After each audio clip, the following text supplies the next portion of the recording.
Meningkatnya kasus angka positif COVID-19, pemerintah Kota Jambi kembali berlakukan jam malam. Batasi aktivitas warga di malam hari dengan aturan jam malam.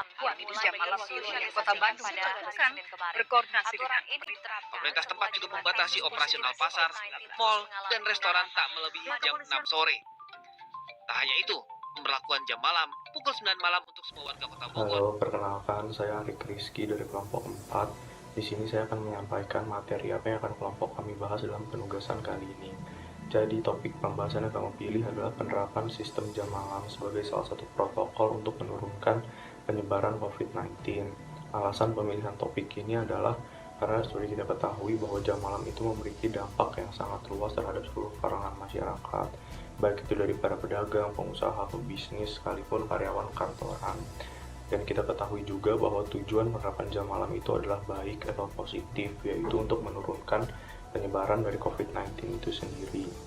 Namun, masih banyak masyarakat yang beranggapan bahwa penerapan jam malam ini akan timpang sebelah atau merugikan sebelah pihak, seperti dari para pedagang yang berjualan di malam hari. Lalu, apakah jam malam ini mendapatkan respon positif dari para masyarakat atau malah menimbulkan pelanggaran-pelanggaran baru? Hal ini akan dijelaskan oleh teman-teman saya. Di sini saya akan menjelaskan alasan pelanggaran penerapan jam malam yang dilakukan oleh masyarakat. Yang pertama, karena masalah ekonomi. Banyak masyarakat, terutama kalangan menengah ke bawah yang bekerja di bidang kafe dan resto, merasa dirugikan karena penerapan jam malam ini yang memotong waktu pekerjaan mereka, sehingga omset mereka pada waktu malam berkurang. Belum lagi di bidang jasa seperti Grab dan Gojek yang merasa waktu mereka juga dipotong karena penerapan jam malam ini. Belum lagi jangka waktu penerapan jam malam ini yang terlalu lama sehingga merugikan masyarakat secara finansial dan mental. Setuju dengan peraturan ini? Jelas, kurang setuju, memberatkan. Di sini saya akan menjelaskan alasan pelanggaran program jam malam yang dilakukan oleh para pedagang. Banyak dari mereka yang mengeluhkan terjadinya penurunan omset pada saat sebelum pemberlakuan program jam malam dan sesudah pemberlakuan program ini.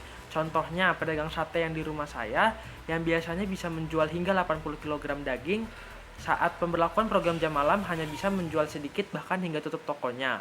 Alasan-alasan seperti ini yang memancing mereka untuk melakukan pelanggaran terhadap program jam malam. Selain itu, mereka juga menilai bahwa pemerintah belum bisa membantu mereka secara finansial dengan tepat sasaran. Dan kita juga mengingat bahwa pendidikan dan latar belakang finansial para pedagang yang menengah ke bawah sehingga mereka belum bisa aware terhadap virus yang menyerang pada hari ini. Dan kemudian lagi, mereka juga semakin lengah dan longgar terhadap protokol-protokol kesehatan yang ada dan menganggap virus COVID-19 ini hanya sebagai hoaks belaka. Kita dengerin beberapa alasan kenapa masyarakat melanggar peraturan jam malam, pasti muncul pertanyaan, ada nggak sih dampak dari pelanggaran-pelanggaran tersebut? Jawabannya adalah ada. Yang pertama, gagalnya tujuan dari pemberlakuan jam malam itu yaitu untuk mengurangi masyarakat dan juga menurunkan tingkat penularan COVID-19. Beberapa daerah yang memberlakukan peraturan jam malam berkata bahwa pada awal pemberlakuannya tingkat penularan COVID-19 sempat menurun.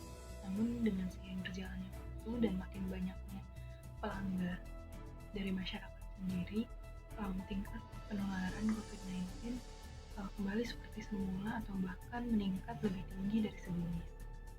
Kelompok kami juga percaya bahwa dengan makin banyaknya pelanggar peraturan jam malam, maka makin banyak masyarakat yang berpikir bahwa keadaan di luar sudah aman dan mereka ikut melanggar peraturan tersebut. Saya Rashid dan saya akan memaparkan kesimpulan oleh kelompok kami. Pemberlakuan jam malam terbukti dapat mengurangi mobilisasi penduduk dan juga mencegah adanya kumpulan massa yang tidak berkepentingan selama pandemi ini.